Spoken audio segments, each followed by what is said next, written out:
Today I have collected so many unuseful items according to my parents.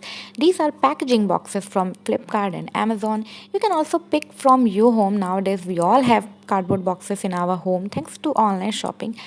We have so many wishes from our childhood days based on our interest. I also want to purchase or build a dream Barbie house, but that was a time when you did not have the right to spend lots of glue on unnecessary items.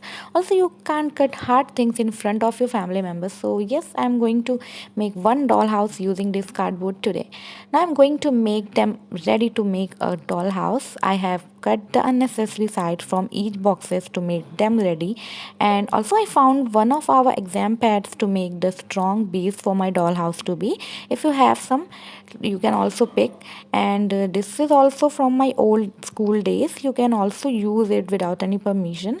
So now I'm arranging them together and see how they can look better.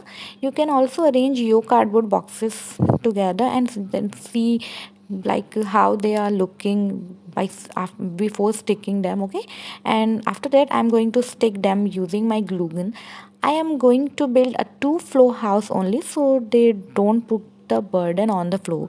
I have also made stairs to go to the other floor and a balcony to rest in the evening. There is a different video link where I experimented with this dollhouse to make it a wooden dollhouse. You can also watch that video on my channel if you want. The dollhouse is going to be look like a wooden dollhouse, and also you can watch another video on small and different dollhouse room designs on my channel if you want. And also you can like and subscribe this video if you like this video, and this is